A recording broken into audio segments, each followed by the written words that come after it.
여호수아와 이스라엘은 요단강을 기적적으로 건넜습니다. 하나님의 기적을 통해서 요단강을 건너게 되었고, 이제 길갈에 진치고 가나안에 하나님께서 명령하신 가나안 전투를 준비하고 있습니다.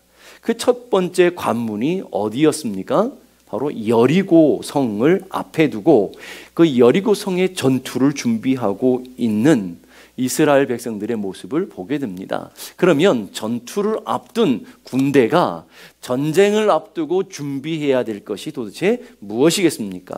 그때에 하나님께서 아주 의외의 명령을 이스라엘 백성들에게 하고 있다라는 것이 놀라운 것입니다. 2절 보니까 그때에 여호와께서 여호수아에게 이르시되 너는 부싯돌로 칼을 만들어 이스라엘 자손에게 다시 할례를 행하라. 길게 있지만 아주 간단하게 말하면 할례를 행하라는 거예요.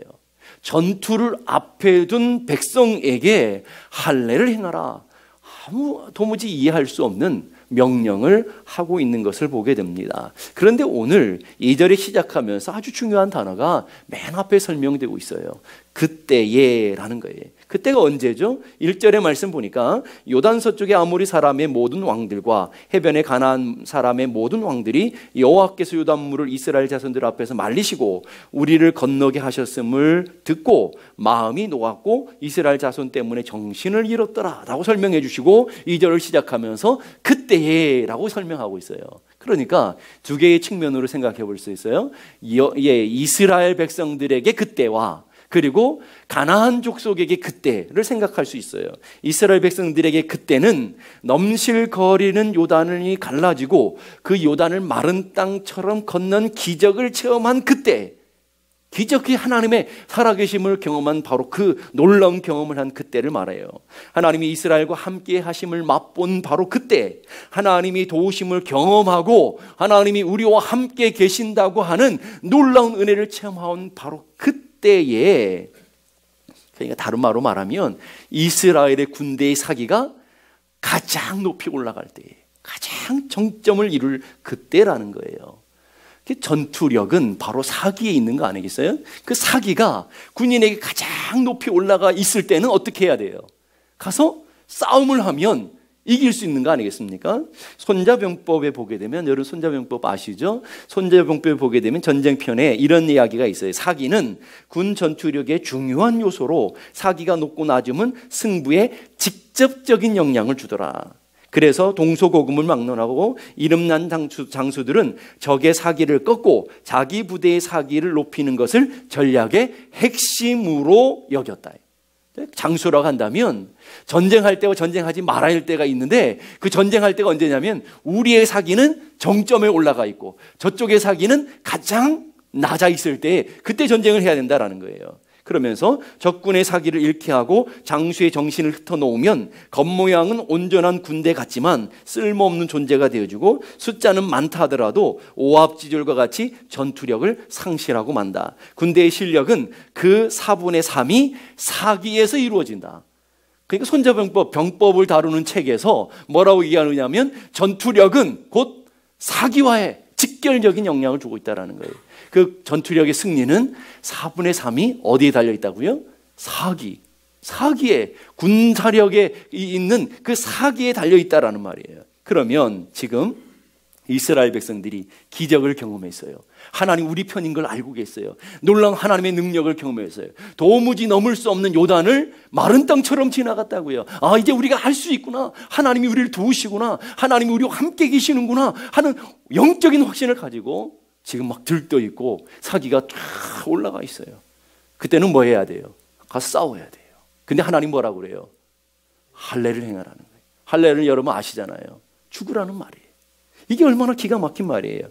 또 가나안 측면에서 보자고요. 가나안 사람 적군들이 이제 적군이잖아요. 가나안 백성들이 이제 이스라엘 백성들이 오는 것을 들었어요. 이스라엘 백성들은 가나안 편에서는 적군이잖아요. 적군이 홍해를 가르시고 그리고 광야를 인도하신 그 하나님, 그 적군과 함께 하시는 그 하나님에 관한 이야기를 들었어요. 그래서 정탐꾼이 여리고성에 갔을 때에 그 여리고에 있는 백성을 통해서 첩보를 들었는데 여호수아 2장 11절에 이렇게 우리가 듣자 곧 마음이 녹았고 너희로 말미암아 사람이 정신을 잃었나니 너희 하나님 여호와는 위로는 하늘에서도 아래서는 땅에서도 하나님이시니라. 벌벌 떠는 거죠. 하나님께서 홍해를 가르시고 하나님께서 기적을 통해서 이제 광야를 구름 기둥과 불 기둥으로 인도하시고 40년 동안에 이스라엘 백성들을 인도하신 그 역사 이야기들을 듣기만 해도 가나안 사람들이 벌벌 떨고 마음이 녹아내리기 시작했어요. 그런데 바로 코앞에 있는 요단강, 그것도 도무지 넘을 수 없는 그 시기에 하나님께서 기적같이 요단을 가르시고 마른 땅같이 건너게 하신 사건의 이야기를 가나안 백성들이 듣고 있어요. 가슴이 떨리고 그리고 온 심장이 녹아내린 것 같고 오늘 말씀으로 보니까 마음이 녹고 정신이 혼미해지는 그런 과정에 있었다라는 거예요. 두려움에 휩싸여 있어요. 정신을 잃을 정도로 커다란 공포 속에 있어요. 요즘 말로 말하면 패닉 상태에 있다라는 거예요. 그 말은 군사력으로 보게 되면 바닥이에요. 도무지 싸울 어떤 힘도 싸울 용기도 없는 그런 상황이라고요. 그러면 군사 전략적인 측면에서 본다면 지금이야말로 적의 사기는 바닥을 이루고 우리 편의 사기는 가장 정점을 이루고 있다면 하나님 뭐라고 그래야 돼요? 공격해라, 싸워라, 점령해라. 이래야 정상인데 하나님 뭐라고 그래요? 가장 그 중요한 타임에, 가장 좋은 그 전략적인 중요한 타이밍에 하나님은 할례를 행해라. 할례를 행하면 군사력의 모든 것들을 상실하는 거잖아요. 싸울 수가 없다고요. 거기에다가 그 할례를 행하면 죽을 수도 있다고요. 당시 의료시설이 발달되어 있지도 않기 때문에 파상풍에 걸려서 죽든지 그 더운 지역이기 때문에 아무튼 죽는 일들이 허다하게 벌어질 거라고요. 근데 하나님은 왜 그런 무모한 명령을 이스라엘 백성들에게 하고 계시느냐는 거예요. 하나님의 명령은 인간의 상식적인 측면에서, 이성적인 측면에서 보면 도무지 받아들일 수 없는 명령을 하고 계시는 거예요. 이스라엘 백성들이 그걸 모르겠어요? 이스라엘 백성들이 과거에 창세기에 있는 역사를 통해서 그걸 분명히 잘 알고 있어요. 모르고 있는 게 아니라고요. 창세기 34장에 보면 할례 이야기가 나오죠. 야곱의 딸 디나가 세겜에 놀러 갔다가 세겜의 족장은 이 세겜에게 강간을 당하는 일이 벌어져요. 그런데 그 소식을 들은 디나의 친오빠 시므온과 레위가 가가지고 세겜족을 다 멸절시켜버린 일이 있죠. 여러분 기억나시죠? 다 멸절시켰어요. 근데 이상하지 않아요? 두 명이 한 부족을, 그 장정들이 가득한 한 부족을 다 멸절시켰다고요. 어떻게 그게 가능했냔 말이에요. 두 명이 어떻게 한 부족을 다 멸절시킬 수 있었죠? 할례 있었죠. 할례.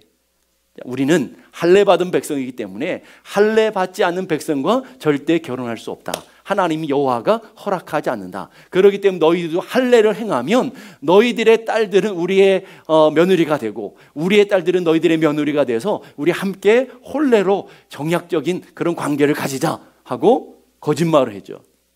그랬더니 그 세겜 땅에 이 세겜 추장이 그걸 듣고 너무 좋아 보였어요. 그래가지고 자기의 부족 전체를 다 할례를 행했어요.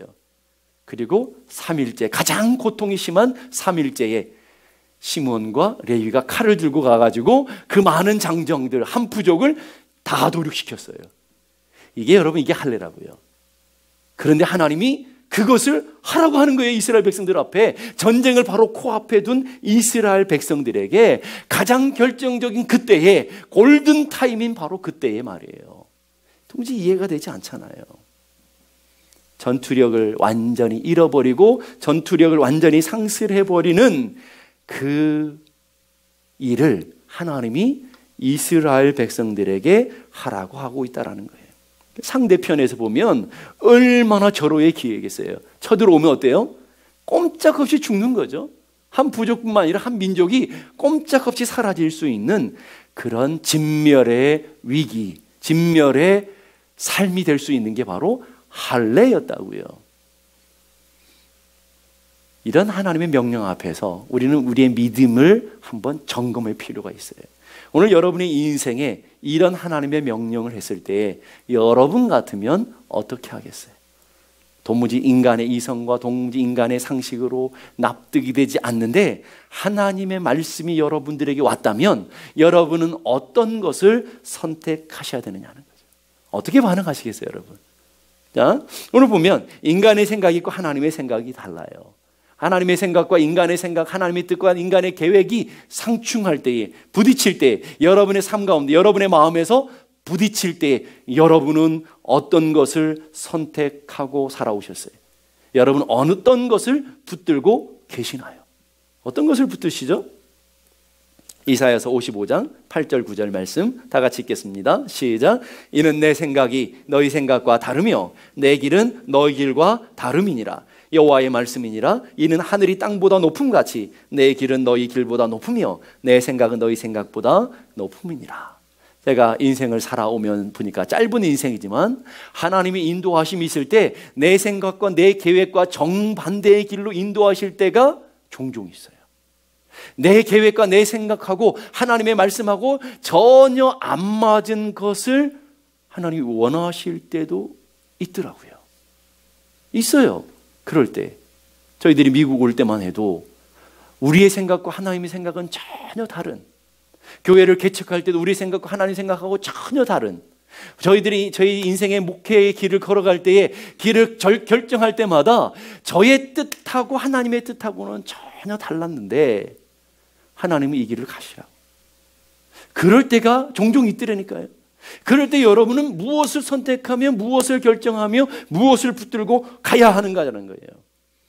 그래서 고린도전서에 보게 되면 하나님의 어리석음이 사람보다 지혜롭고, 사람이 가장 지혜로운 것이 하나님의 가장 모자란 것보다도 하나님이 훨씬 더 지혜로우시고, 그리고 하나님의 약하신 것이 사람의 가장 강한 것보다 훨씬 더 강하시다. 믿으세요?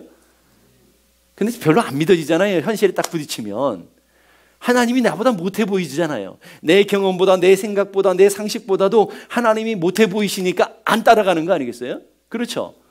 그런데 하나님 뭐라고 하느냐면 너의 생각과 나의 생각은 달라. 너 길과 나의 길은 달라. 그런데 말이야, 나는 너가 생각하는 것보다 훨씬 더 높고 네가 걷는 것보다 훨씬 더 넓고 네가 생각하는 것보다 훨씬 더 탁월해 라고 말씀하시면서 나를 따라와 라고 얘기하시는 거죠.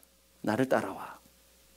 우리가 이해되지 않아도 하나님의 뜻이 있겠지, 우리가 도무지 납득되지 않아도 하나님의 계획과 섭리가 더 옳아라고 하는 믿음 있으면 따라갈 수 있어요. 그러나 그 믿음이 없으면 절대로 따라갈 수 없는 것이 하나님의 말씀이라는 거예요. 그래서 하나님의 말씀은, 하나님의 말씀을 붙잡는다라는 것은 내 생각과 내 계획을 내려놓고 믿음을 선택하고 믿음의 길을 걷겠다는 결단이 있어야 되는 거예요. 우리 삶에는요, 이런 중요한 결단의 순간들이 많아요. 하나님의 말씀은 내가 이해하고 받아들여지는 것이 아니라 하나님의 말씀이기에 내가 믿고 따르고 순종하는 것이 하나님의 말씀이라는 것을 믿을 수 있길 바라요. 내가 납득되면 순종하고 내가 납득되지 않으면 순종하지 않는 그것이 하나님 말씀이 아니라는 거예요. 내가 이해되든지 이해되지 않든지 하나님의 말씀이기 때문에 내가 따라야 되는 것이고, 하나님의 명령이기 때문에 내가 순종해야 되는 것이고, 하나님의 뜻대로 가야 하는 것이기에 내가 그 길을 가야 하는 거라고요. 이게 믿음이에요. 여러분이 그 이해하실 수 있으면 좋겠어요. 고린도전서 13장 11절에 12절 보니까 내가 어렸을 때는 말하는 것이 어린아이와 같고 깨닫는 것이 어린아이와 같고 생각하는 것이 어린아이와 같다가 장성한 사람이 되어서는 어린아이의 일을 벗었노라 라고 얘기해요. 여러분이 어렸을 때에, 여러분 믿음이 연약했을 때에 한번 생각해 보세요. 하나님의 명령이 있을 때 하나님의 명령을 따르지 않을 수도 있었고요, 따를 수도 있었어요. 따랐을 때 결과는 어땠어요? 따르지 않았을 때 결과는 어땠어요? 여러분 인생에 분명한 두 길이 있었을 거라고요. 그걸 돌아보시라는 거예요. 내가 어렸을 때, 내가 연약했을 때에 여러분들이 육적으로 한번 생각해 보세요. 여러분이 어렸을 때, 육적으로 어렸을 때 선택하고 판단하는 것이 얼마나 어리석은 판단과 결정일 때가 얼마나 많았어요. 장성하고 보니까 그것이 그때 내가 왜 이랬지? 라고 생각하는 경우들이 얼마나 많았냐고요. 근데 장성하니까 보이는 일들이 얼마나 많아요. 그렇잖아요? 여러분 결혼도 그런 거 아니겠어요? 내가 어렸을 때는 그냥 좋은 게 좋은 거였는데 이제 장성해서 어느 정도 살다 보니까 보이죠? 그래서 여러분 자녀들에게 얘기하잖아요. 이런 사람하고 결혼하면 안 돼. 이런 사람하고 결혼해야 돼. 이렇게 말할 수 있는 이유가 뭐예요? 이제 인생을 경륜을 살아보니까 보이지 않았던 것들이 보이더라는 거예요. 믿음도 마찬가지예요. 믿음의 초보에 있을 때, 믿음이 어렸을 때 보이지 않던 것들이 믿음이 장성하고 하나님의 말씀에 순종하고 믿음대로 살아서 어느 믿음의 상태에 오르고 나면 지금까지 보이지 않았던 것들이 다 보이더라는 거죠. 이 얘기를 하는 거예요. 그리고 우리가 지금은 거울로 보는 것 같이 희미하나, 이 거울은 우리가 지금 갖고 있는 거울이 아니라 청동 거울이죠. 희미하게 보일락말락하는 거울. 지금은 하나님의 분명한 뜻을 알지 못해요. 하나님의 역사를 알지 못해요. 그렇기 때문에 희미해요. 알 것 같기도 하고 모를 것 같기도 해요. 그러나 그때에는 주께서 나를 아신 것 같이 내가 온전히 알리라. 하나님 왜 이 길로 인도하시는지, 하나님 왜 이 사람에게로 인도하셨는지, 왜 내가 하나님께서 이 가문으로 인도하셨는지, 왜 이 기업으로 인도하셨는지 지금은 희미해서 잘 몰라요. 그래서 원망할 때도 많아요. 불평할 때도 많아요. 낙심할 때도 있어요. 그런데 그때에는 하나님의 온전한 뜻이 이루어지고 하나님의 역사를 바라보는 그때에는 어떻게 한다고요? 온전히 아는다. 얼굴과 얼굴을 아는 것처럼 온전히 안다라는 거예요. 우리 인생이 그런 거예요. 여러분의 인생이 앞으로 어떻게 될지, 여러분의 인생이 어디로 가야 되는지 모를 때 우리는 얼마나 많습니까? 지금 우리는 희미해요. 그러나 하나님의 말씀을 순종하고 믿음대로 따라서 장성한 사람의 자리로 오르고 나면 하나님이 왜 이 길로 인도하셨는지, 하나님께서 왜 이 사람을 만나게 하셨는지 그것들을 분명하게 우리는 깨달아가게 되어지더라는 거예요. 저는 제가 제 인생을 걸고 여러분에게 확신할 수 있어요. 저는 하나님의 말씀, 하나님의 뜻하고 제 생각, 제 의견하고 갈라질 때에 제 생각, 제 계획을 따른 것이 아니라 하나님의 말씀대로 하나님의 뜻대로 갔을 때 교회가 생겨지고 하나님의 역사들이 이루어지고 하나님께 뜻하신 일들이 분명하게 드러나는 것들을 저는 알게 되었어요. 그리고 그 하나님이 옳다라는 걸 저는 믿어요. 그 하나님이 인도하시는 것이 더 신실한 길이었다는 걸 저는 확신해요. 오고 나니까, 우리 교회도 10년이라는 세월을 지나고 나니까 분명하게 보이는 거예요. 왜 그때 그런 일이 있었는지, 왜 그때 그런 고통이 있었는지, 왜 그런 아픔이 있었는지 그때는 몰랐지만 세월을 10년을 지내고 나서 교회가 하나님의 은혜 안에 서고 나니까 그게 분명하게 보이는 거죠. 그래서 그때 고난이 있었구나. 그때 그래서 그런 사람들이 있었구나 하는 것들을 우리는 알게 되더라는 거예요. 그래서 우리는 지금 우리가 붙들어야 되는 것은 뭘까요? 하나님은 내 생각보다 옳다. 왜? 하나님은 나보다 나를 더 사랑하시는 분이시기에 하나님이 나를 인도하시는 것은 나보다 더 옳은 길이다라는 분명한 믿음을 가질 수 있기를 간절히 바랍니다. 하나님은요, 굉장히 질서의 하나님이세요. 하나님 창조 원리를 다 질서 가운데 만드시고요, 그것들을 한 번도 흐트림 없이 계속해서 하나님의 질서와 하나님의 그 기준 안에서 운영해 가셔요. 그게 하나님이셔요. 그런데 놀라운 것은 그 하나님이 동일하게 전능하시고요, 그 하나님이 동일하게 질서 안에만 계신 것이 아니라 그 하나님 그 질서를 초월해 계시는 하나님이시기도 하다라는 거예요. 그렇기 때문에 우리는 그 하나님의 전능하심과 초월하신 하나님을 우리는 이성 안에서, 그리고 우리의 상식 안에서 가둬두고 우리의 이성과 우리의 상식 안에서 자꾸 하나님을 만나려고 해요.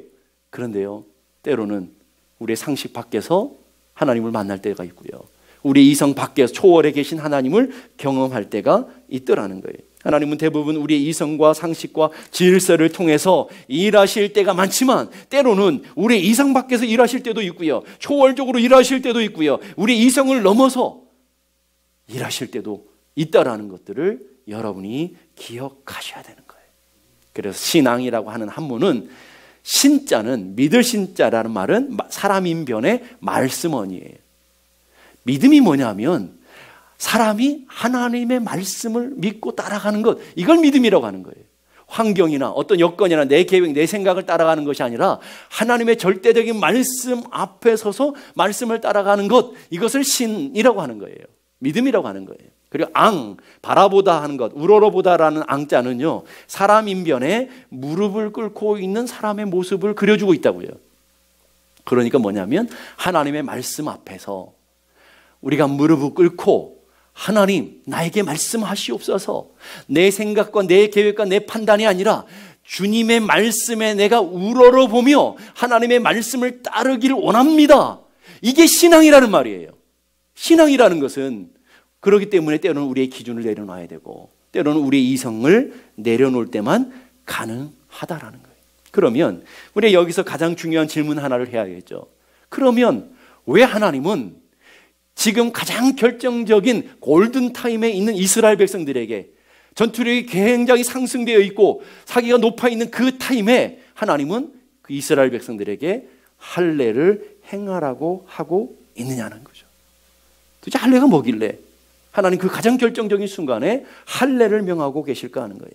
그럼 우리는 할례의 영적인 의미를 찾아가야 되겠죠. 할례가 도대체 뭘까? 할례가 무엇일까 하는 것을 여러분들이 이해할 수 있어야 된다는 거예요. 할례가 무엇이죠?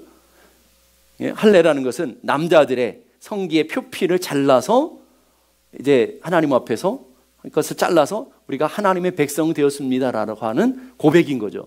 우리가 요리를 말하면 포경수술과 같은 건데 포경수술로 보면 안 되고 포경수술과 같은 건데 그것이 언약의 표징으로 하나님의 백성의 표로 주시는 것이 바로 할례였다라는 거죠. 그게 제일 먼저 어디 나오냐면 아브라함 때 하나님께 주시죠. 창세기 17장 10절에 11절 보십시다. 너희 중 남자는 다 할례를 받으라. 남자는 다 할례를 받으라. 왜 남자를 받게 하실까요? 남자가 군대이기 때문에 그래요. 군대는 하나님의 군대는 다 할례를 받으라. 이것이 나와 너희와 너희 후손 사이에 지킬 내 뭐라고요? 언약이다. 이 언약. 하나님께서 할례는 할례로 준 것이 아니라 언약의 상징물로 언약을 눈으로 볼 수 있도록 주신 것이 할례였다라는 거죠. 그 다음에 너희는 표피를 베어라. 이것이 나와 너희 사이의 언약의 표징이다. 언약의 상징, 언약의 사인으로 주신 것이다 라고 얘기하시면서 할례가 무엇인지를 정확하게 얘기해 줬죠.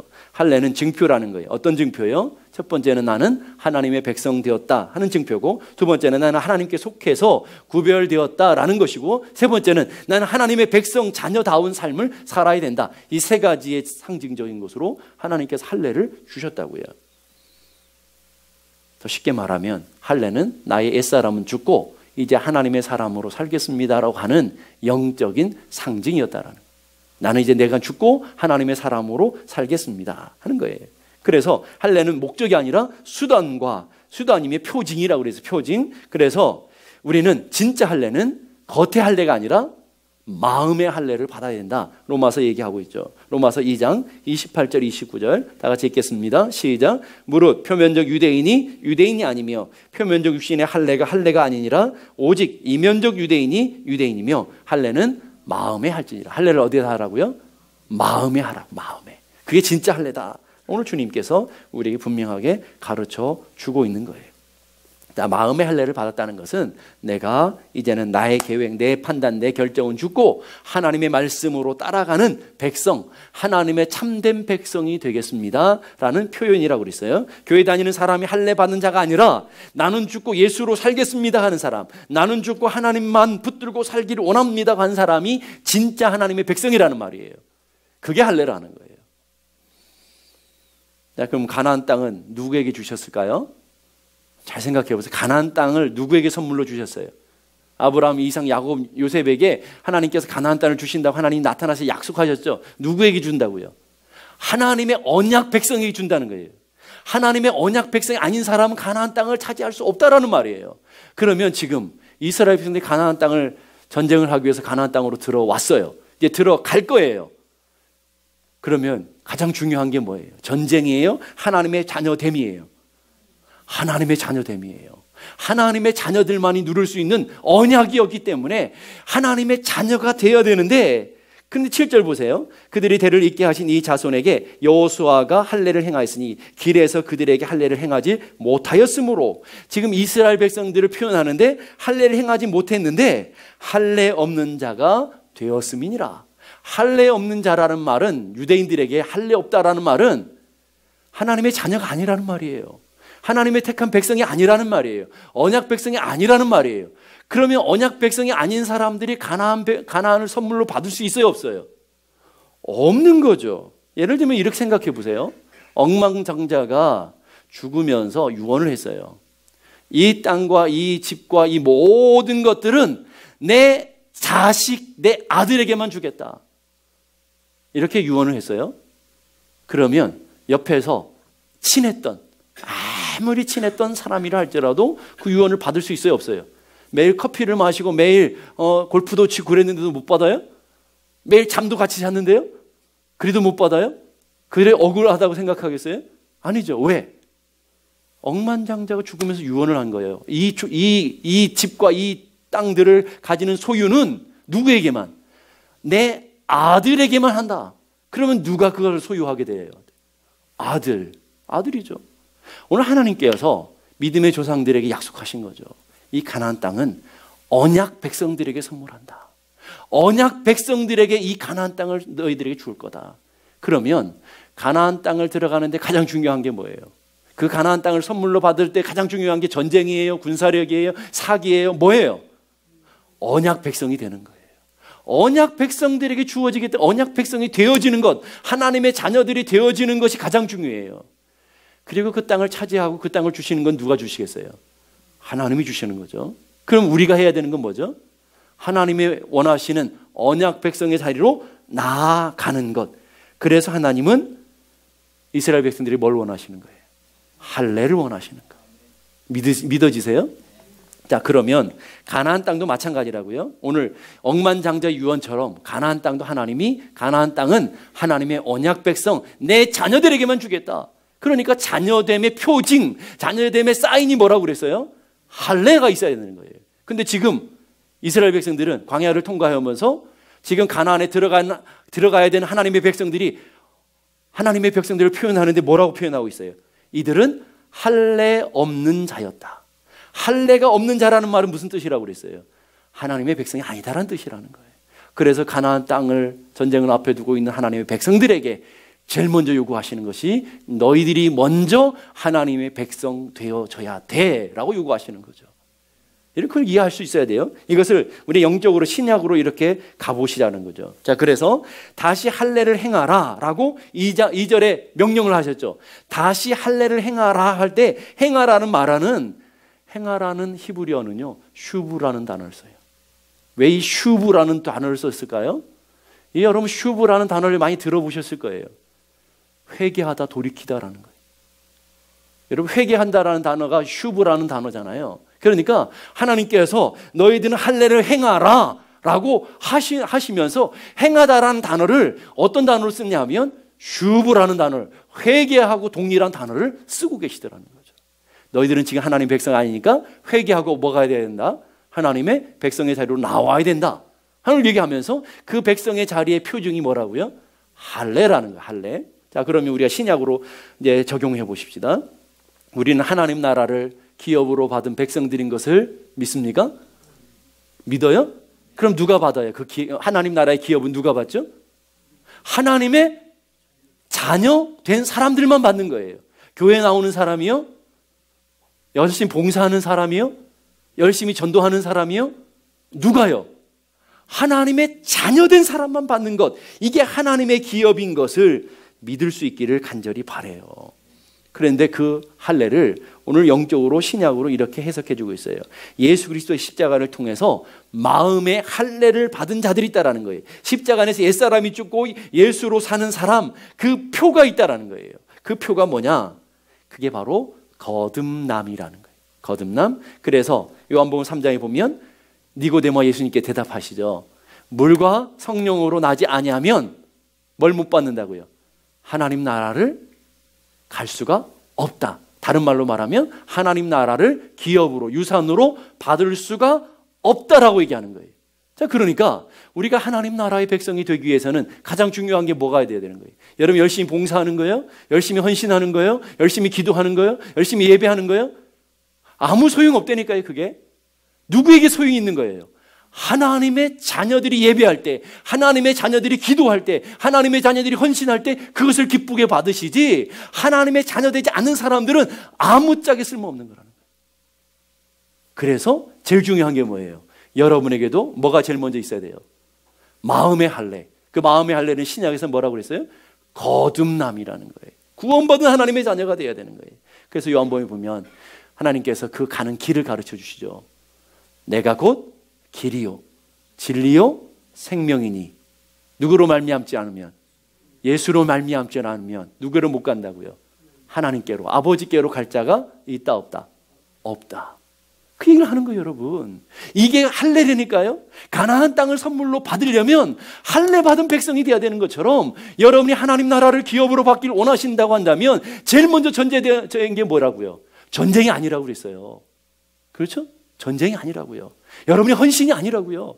가장 중요한 것은 신분이라고요. 정체성이라고요. 하나님의 자녀됨이라고요. 하나님의 자녀는 어떻게 되어진다고요?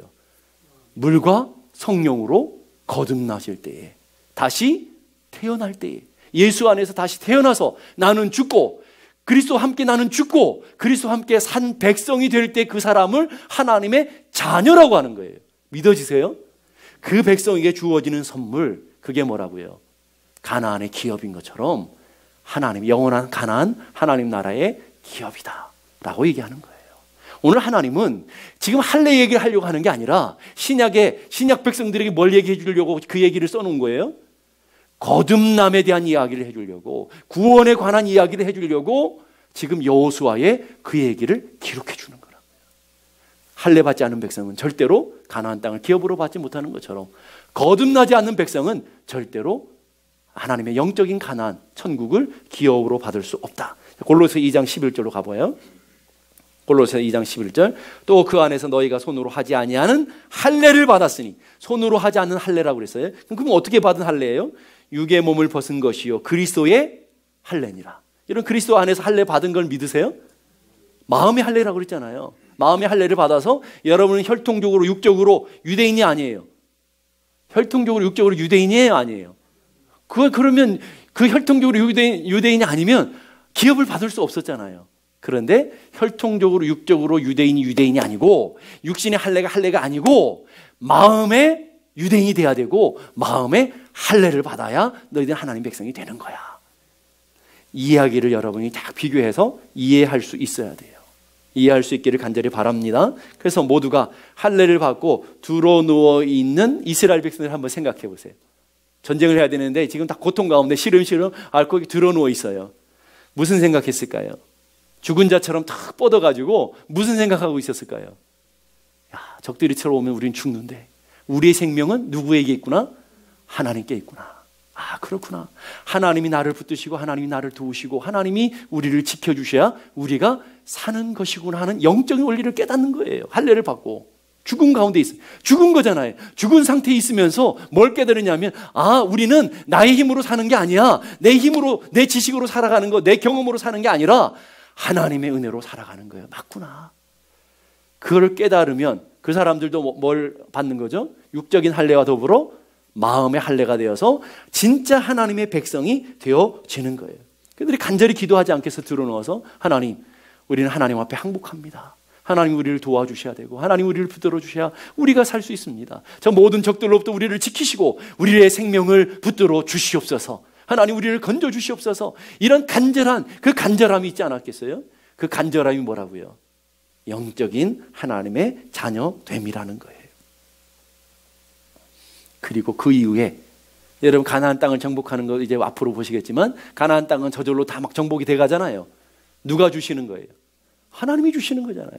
하나님의 백성들이 너희들은 땅을 밟기만 해라. 내가 너희들에게 다 주겠다. 다 하나님이 일하시고 하나님 주시는 거잖아요. 이것을 여러분이 깨달은 거예요. 여러분의 인생도 마찬가지죠. 하나님의 백성이 되어서 이제 여러분이 영적인 싸움을 계속해서 싸워갈 거예요.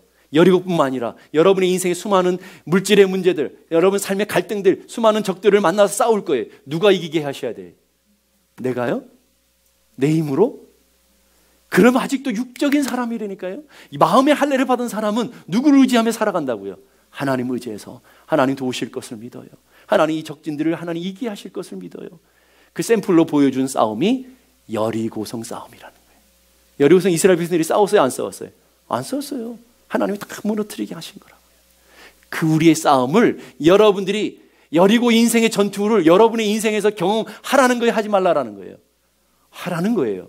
여러분이 하나님의 백성 되어서 앞으로 있는 여러분의 인생의 영적인 전투들에서 그것이 물질의 문제이든 자녀들의 문제이든 가정의 문제이든 어떤 문제이든 어떤 방법으로 싸우라는 거예요. 내 있는 자원이 아니라 하나님이 하시는 것을 보면서 하나님의 놀라운 능력으로 이겨가는 하나님의 진짜 하나님의 백성이 되어지라는 거예요. 그래서 여러분 이 가나안의 전투는요, 옛날 몇천 년 전에 가나안의 전투가 있는 게 아니라 오늘 여러분들이 이야기를 하고 있다고요. 여러분들의 이야기를. 오늘 우리들의 얘기라고요. 우리들의 얘기로 이걸 읽어낼 수 있어야 되는 거예요. 그래서 하나님 영적 전투를 앞둔 할례를 통해서 이스라엘 백성들에게 확인시켜 주는 게 있어요. 뭘 확인시켜 줄까요? 너희들 나 믿는다고 그러는데 너 나 진짜 믿니? 라는 거죠. 너 나 진짜 믿니? 그러니까 하나님께서 이스라엘 백성들이 그럼요, 하나님 믿죠 라고 대답했겠죠. 그러니까 하나님 뭐라고 그래요?